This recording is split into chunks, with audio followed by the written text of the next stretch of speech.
샬롬 샬롬 샬롬 샬롬. 하나님 사랑합니다. 여러분 주 안에서 사랑합니다. 사무엘의 19장 1절에서 8절 말씀.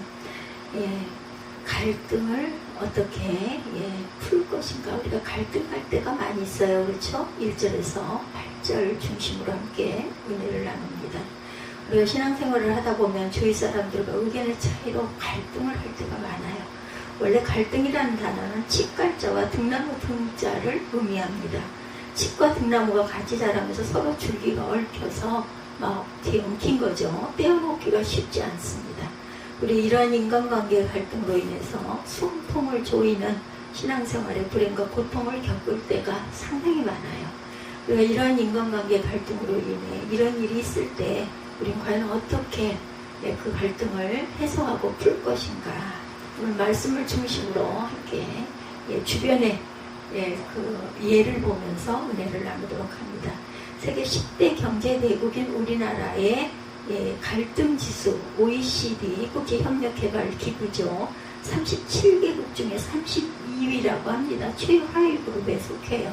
한 해 갈등 소비 비용이 246조 원에 이른다고 하죠. 우리 성도들이 246조 정도는 별로 놀라운 표정도 안 하시는데 그게 예측을 못해서 그래요. 너무 숫자가 크기 때문에. 그렇죠. 우리나라 금년 예산이 607조라 그래요. 7천억 원 것을 감안하면 우리나라가 갈등으로 인해서 예산의 3분의 1이 넘는 그런 어마어마한 경제적 손실과 허비가 있다라는 거. 금년 예산이 607조. 교인들의 이러한 그 갈등으로 인한 비용, 그 해소 비용이 246조, 3분의 1 정도가 되죠. 오늘 본문 가운데 다윗 왕이 요압 장군을 비롯해서 부하들과 갈등을 겪을 때 어떻게 풀어가는가를 보면서 하나님의 귀한 음성을 들으시기 바랍니다. 옳고 그름을 바로 권면해야 해요. 5절에 요압이 권면하는 부분이 나와 있죠. 집에 들어가 왕께 말씀드리되 왕께서 오늘 왕의 생명과 왕의 자녀의 생명과 처처과 비빈들의 생명을 구원한 모든 부하들의 얼굴을 부끄럽게 하셨다. 이렇게 시작을 합니다. 그러니 내란을 진압하고 돌아온 개성군대는 뜨거운 환영을 마땅히 받아야 하는데 개선 장군을 환영하는 행사는 모두 취소가 되고 말았어요. 왜냐하면 왕이 너무 슬퍼 울고 계시니까. 이처럼 다윗 왕이 아들의 죽음으로 인해서 슬퍼하고 있으니 개선 군대는 말할 것도 없고 모든 백성들도 무슨 죄를 지은 것처럼 슬그머니 성으로 들어가서 숨을 죽이고 눈치를 살피고 있다. 그래서 그날의 개선 군대는 싸움에 쫓겨 부끄러워하는 패장범이 도망하는 것과 같이 조용히 성으로 스며들어갔어요. 그런데도 다윗 왕은 여전히 개선 군대를 환영하는 것을 잊어버리고 아들 잃은 슬픔에만 잠겨있죠. 요압 장군은 슬퍼하는 왕에게 5절에 강하게 권면을 하죠. 그날 다윗 왕의 군대가 패배했더라면 다윗 왕을 비롯한 그의 자녀들과 부인들과 처처까지 모두 몰살을 당했을 것이고 요압 장군을 비롯한 군대가 생명을 걸고 싸워서 다윗 왕과 다윗 왕의 가족들의 생명을 구원했다라는 거예요. 이렇게 슬퍼하심으로 모든 부하들을 부끄럽게 만들 수 있느냐 옳은 말을 하는 거죠. 요압 왕은 아들의 그 죽음의 슬픔에 잠겨 아무것도 분별하지 못하고 있던 다윗 왕에게 무엇이 옳고 그른지를 권면했어요. 근데 권면을 아주 강하게 권면을 하죠. 위로하는 부분이 하나도 없습니다. 우리도 갈등을 겪을 때 어느 한쪽은 분명히 하나님의 편에 속한 영적인 사람들이고 어느 한쪽은 틀림없이 사단에게 속한 육적인 사람들인데 그래서 영적인 사람들은 주님의 십자가의 사랑으로 어떻게 해서든지 상대방의 허물을 덮어줍니다. 어떤 원수라도 용서를 하죠. 그 사람을 영적으로 바로 세워놓습니다. 모두를 화평하게 하려고 하죠. 그런데 육적인 사람들은 사단에게 사로잡혀서 어떻게 해서든지 상대방의 허물을 들추어내고 원수를 죽이려고 달려들죠. 모든 관계를 무너뜨립니다. 결국 인생을 파멸로 몰고 가죠. 이 모든 옳고 그름의 판단의 기준은 하나님의 말씀인 성경입니다. 그래서 우리가 가정에서 서로 다른 환경 속에 자라는 부부 사이에 갈등을 겪거나 세대가 완전히 다른 자녀들과 갈등을 겪거나 신앙의 체험이 완전히 다른 성도 간에 갈등을 겪거나 또한 완전히 다른 세상에서 살아가는 세상 사람들과 또한 갈등을 겪게 되죠. 그래서 모든 판단의 기준이 복의 근원이 되시는 하나님의 말씀으로 우리가 판단을 할 줄 알아야 되겠다. 성경은 우리의 짧은 지식이나 삶의 경험이나 신앙의 체험을 완전히 초월하는 아주 완전하고 축복되고 은혜로운 모든 삶의 결정의 지침서가 됩니다. 근데 그들이 분명히 하나님의 말씀을 떠나 잘못된 길로 가고 있는데 그들을 그대로 내버려 두면 그들의 영혼이 죽고 일생을 불행과 고통 속에서 결국은 헤어나오지를 못하죠. 결국 파멸에 이르기도 합니다. 그러므로 하나님의 말씀의 은혜를 먼저 체험한 사람이 그렇지 못한 사람에게 무엇이 옳고 그른지를 권면하는데 어떻게? 사랑으로 그리고 1대1로 꼭 권면을 해야 된다. 부드럽게 위로도 하고 그 사람의 심정도 알아주고 말도 이야기도 들어주고 그래서 카운셀러의 그 역할이 상당히 중요하죠. 듣는 귀가 분명히 있어야 합니다. 그래서 항상 이 감격, 하나님의 은혜와 감격 속에서 돌이키게 깨닫게 그렇게 해줘야 되겠죠. 우리는 항상 모든 옳고 그름을 하나님의 말씀을 근거로 해서 권면해야 되는데 시편 119편 9절에 청년이 무엇으로 그 행실을 깨끗하게 하리이까 주의 말씀만 지킬 따름이니이다 이렇게 말씀하고 있어요. 하나님의 말씀만이 옳고 그름을 온전히 권면한다. 그렇게 하나님의 말씀을 따라 옳은 일을 택하고 살아가는 사람들에게 계속해서 119편 165절에 주의 법을 사랑하는 자에게는 큰 평안이 있으니 그들에게 장애물이 없으리이다 이렇게 말씀하세요. 그러므로 영적인 주의 종이나 장로, 권사, 집사, 성도들이 나서서 하나님의 말씀을 통해 그들이 주님의 품으로 온전하게 돌아와 안길 때까지 계속해서 권면해야 합니다. 온전치가 않고 잘못된 길로 자꾸 가려고 하고 그리고 신앙이 자꾸 그 신앙생활을 제대로 못하고 이럴 때는 참 사랑으로 많이 품고 권면해야 줘야 되겠죠. 그리고 또한 영적인 분별을 잘해야 합니다. 6절이죠.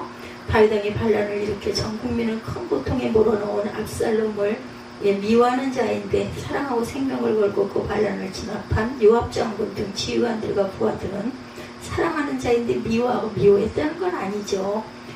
그냥 겨를이 없었던 거겠죠. 아들의 죽음이 슬퍼서. 그래서 오늘 지휘관들과 부하들을 어떻게 하냐? 홀대를 했다. 그 공을 취하지도 않고 울고만 있는 거 잘못됐다라는 거죠. 압살롬이 살고 오늘 우리가 다 죽었다면 왕은 어땠을 것 같습니까? 하고 깨달을 수 있도록 따끔한 말을 한 거죠. 나름은. 마땅히 여긴다는 단어가 히브리어로 빼네카입니다. 빼네카. 만족했을 텐데 라는 겁니다. 그것을 깨달았다는 단어는 히브리어로 야다우티입니다. 야다우티. 이는 지적으로 뿐만 아니라 감정적으로나 의지적으로 전인격적으로 체험하여 확실하게 알게 되었다. 요압 장군은 다윗 왕의 아군과 적군을 바로 영적으로 분별하라고 충원을 합니다. 우리가 아무리 옳고 그름을 밝혀주는 하나님의 말씀으로 권면을 해도 그들의 깨닫고 영적인 분별을 잘하지 않으면 오히려 더 멀어질 수가 있어요. 그렇죠? 변화되기는커녕 오히려 관계가 더 나빠질 수도 있습니다. 요한일서 4장 1절에 사랑하는 자들아 영을 다 믿지 말고 오직 영들이 하나님께 속하였나 분별하라. 많은 거짓 선지자가 세상에 나왔습니다. 이렇게 경고하고 있습니다. 그러므로 이렇게 권면하는 목사님, 권사님, 집사님부터 우리 영이 하나님께 온전히 속해 있나, 내가 온전하게 하나님 아들로 딸로 잘 생활하고 있나, 이걸 먼저 놓고 기도하고 분별해야 합니다. 성령으로 충만해져 있는지, 그래야 우리는 영적 분별력을 가지고 모든 일들을 바로 분별할 수가 있다는 것, 그리고 바르게 대응할 수도 있다는 거죠. 우리의 신앙의 가장 심각한 위기는 우리의 삶의 최고의 기준이 되어야 할 하나님의 말씀보다 자신의 경험이나 이해관계나 인간관계에 매여서 판단하고 행동할 때가 있어요. 나도 모르게 그렇게 될 때도 있습니다. 더욱이 말세의 마지막 때가 되어서 다 진영 논리인 이념에 빠집니다. 복음을 나누며 증거해야 할 우리의 대화나 카카오톡의 대화창에 보면 온통 자신의 이념에 의한 남들에 대한 비난, 험담, 증오, 비방, 공격, 판단 이런 것들이 정말 많죠. 우리가 평생 목회자로서 아니면 직분자로서 복음의 가치를 온전하게 잘 진단하고 그 복음의 가치 속에서 사람들에게 사랑의 권면을 꼭 할 줄 알아야 되겠죠. 첫째, 하나님의 말씀에 근거한 것인가, 이 권면을 할 때. 둘째, 하나님의 영광을 드러내는 게 유의한 일인가. 셋째, 하나님의 교회에 유익한가. 넷째, 하나님의 인내를 배울 수 있는가. 마지막으로 하나님의 평강이 임하는가. 이런 걸 우리가 잘 살펴보고 권면해야 합니다. 로마서 10장 2절에 너희는 이 세대를 본받지 말고 오직 마음을 새롭게 함으로 변화를 받아 하나님의 선하시고 기뻐하시고 온전하신 뜻이 무엇인지 분별하도록 하라. 이렇게 분명히 말씀하고 계세요. 그래서 우리가 더 이상의 불행과 고통을 겪지 않고 진정으로 일생토록 천국의 축복과 행복의 감격 가운데 살기 위해서 다른 길은 없다. 결단코 이 세상의 유행 풍조나 가치관이나 인간적인 욕심이나 욕망을 결단코 본받아서는 안 된다. 그것은 사망에 이르는 지름길이죠.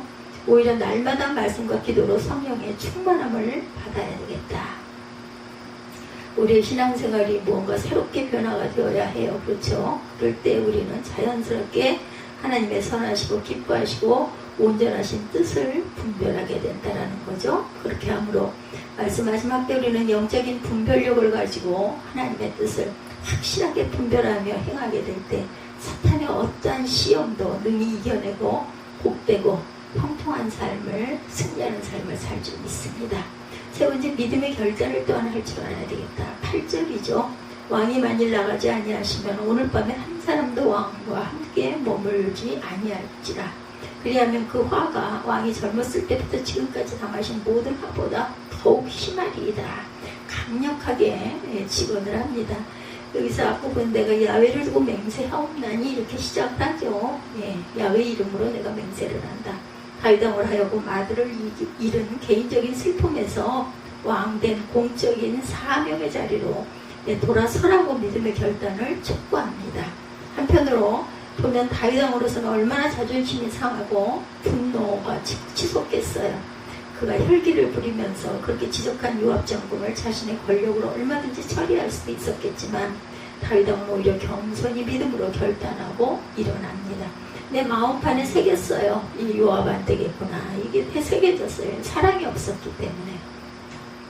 어쩌면 이것이 다윗의 깊은 영성의 결과였겠죠. 이렇게 결단하고 일어나서 성 밖에 나가 앉을 수 있었던 것. 그래 재판이나 공무를 집행하던 성문으로 나아가 앉게 되죠. 그래서 어떤 사람이 왕이 공무에 복귀하여 성문에 앉아 계신다. 이런 말을 전하자 모든 백성들이 안도의 숨을 내쉬고 다윗왕 앞으로 몰려들죠. 다윗왕의 믿음의 결단이 그동안 갈등을 겪었던 모든 그 관계를 회복을 시킵니다. 우리가 아무리 옳고 그름을 잘 권면하고 영적인 분별을 해도 믿음의 결단을 하지 못하면 그동안의 모든 수고와 노력이 다 흑사가 됩니다. 어떤 변화의 열매도 맺을 수가 없어요. 근데 우리는 자신의 자존심부터 시작해서 이해관계나 인간관계로 인해서 우리가 믿음의 결단을 늘 해야 되겠다. 자신의 삶의 결정이나 행동이나 신앙을 바꾼다는 것이 쉬운 일이 아니에요. 자신의 습관도 있고 고정관념도 있고 생각하는 어떤 그 생각의 방향이 항상 올곧게 자신의 그 틀이 있기도 합니다. 그렇기 때문에 항상 주님의 말씀 중심으로 간다는 게 쉽지가 않아요.